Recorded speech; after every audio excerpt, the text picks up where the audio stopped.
नमस्कार, आप सभी दर्शकों का रिपोर्टर पोस्ट में स्वागत है। और आज हमारे साथ बात करने के लिए आदिवासी सेंगल के राष्ट्रीय अध्यक्ष मौजूद हैं, सालखन मुर्मू जी। हम लोग इनसे सीधे जुड़ेंगे। कई सारे मुद्दे फिलहाल झारखंड में चल रहे हैं।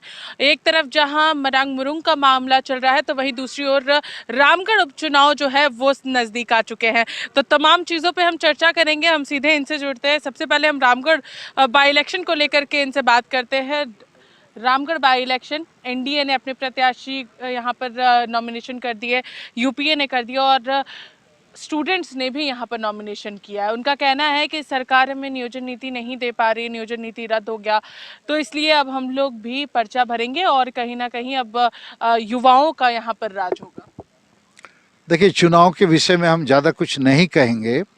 कोई भी पार्टी जीते, आदिवासी हारेगा।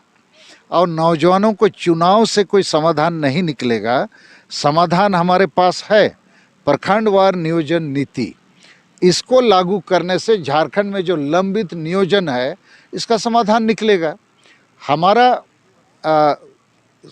इस पर जो मंतव्य है वो ये है कि झारखंड सरकार के पास जितनी सरकारी गैर सरकारी नौकरियां हैं, उसका 90% हिस्सा ग्रामीण क्षेत्रों को आवंटित किया जाए, अर्थात ग्राम पंचायत क्षेत्रों को। और आवंटित नौकरियों को प्रखंड वाइज कोटा बना दिया जाए और उस प्रखंड वाइज कोटा को उसी प्रखंड के आवेदकों से भरा जाए। और उस प्रखंड में जो जातियों की आबादी का अनुपात है, एसटी, एससी, ओबीसी आदि का, उस हिसाब से उसको बांट दिया जाए। और ऐसा करने से 2-3 महीने में ये काम समाधान के रूप में पूरा हो जाएगा। ऐसा नहीं होगा, कोई सेंट्रलाइज नियोजन नीति बनेगी तो फिर घूस और भ्रष्टाचार चलेगा रांची में, और गांव देहात के जो असली इसके हकदार हैं, आदिवासी मूलवासी, उसको नहीं मिलेगा। तो चुनाव और नियोजन के बारे में हमको यही कहना है। और पारसनाथ पहाड़ जो मारंग बुरू है, हमारा ईश्वर है, उसको ये झारखंड सरकार 5 जनवरी 2023 को लिख के दे दिया कि वो पहाड़ जैन वालों का है, उन्हीं का तीर्थ स्थल है, उन्हीं का पूजा स्थल है। तो हम आदिवासी जाएंगे कहाँ? हमारा ईश्वर को बेचने का काम इसने किया, हमारे धर्म को ठोकर मारने का काम किया, और हमारा भी धार्मिक आस्था विश्वास है उसको चोट किया है। तो इसके खिलाफ हम लोग 11 फरवरी को झारखंड, बंगाल, बिहार, उड़ीसा, आसाम में रेल रोड चक्का जाम कर रहे हैं। पूर्वी भारत पैरालाइज हो जाएगा। इसके बाद यदि भारत सरकार, झारखंड सरकार और राष्ट्रीय अल्पसंख्यक आयोग हमारे पक्ष में, अर्थात मारंग बुरू को, आदिवासी को वापस करने के लिए और 2023 में सरना धर्म कोड को लागू करने का फैसला नहीं लेगी, तो 11 अप्रैल 2023 से हम लोग अनिश्चितकालीन रेल रोड चक्का जाम करेंगे।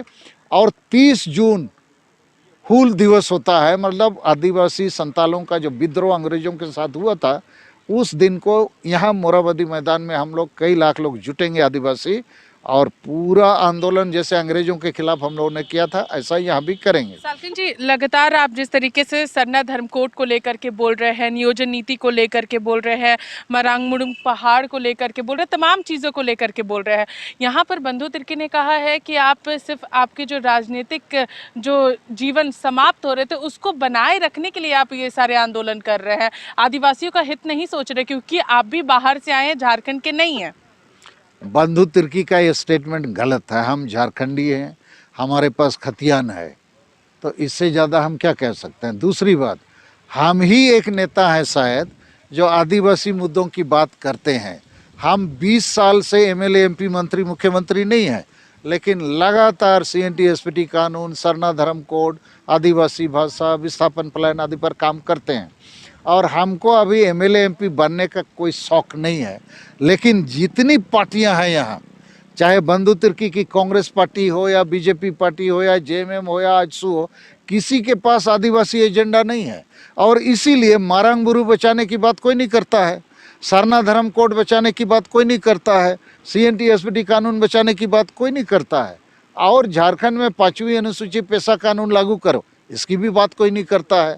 और यहाँ पर विकास के नाम से जो बार बार विस्थापन पलायन हो रहा है, उसको भी रोकने की बात नहीं करता है, बंधु तिर्की भी नहीं करता है। इसीलिए बंधु तिर्की का ये जो आरोप है ये इसका कोई वैल्यू नहीं है। तो ये थे हमारे साथ सालखन मुर्मू, जिन्होंने तमाम मुद्दों पर अपनी बातों को रखा है, लेकिन यहाँ पर एक सबसे बड़ा बयान जो इनका है वो यहाँ पर सुनने को मिला कि 1932 खतियान के आधार पर स्थानीय नीति जो है वो झारखंड में लागू नहीं हो सकती है। तो कहीं ना कहीं ये बहुत बड़ा जो बयान है वो इनकी ओर से दिया गया। और जहाँ तक नियोजन नीति की बात है उसको लेकर के इनका स्पष्ट कहना है कि प्रखंडवार तरीके से नियोजन अगर किया जाएगा तब झारखंड के मूलवासी आदिवासियों को उनका हक और अधिकार जो है वो मिल पाएगा। तब तक के लिए बने रहिए रिपोर्टर पोस्ट के साथ। मैं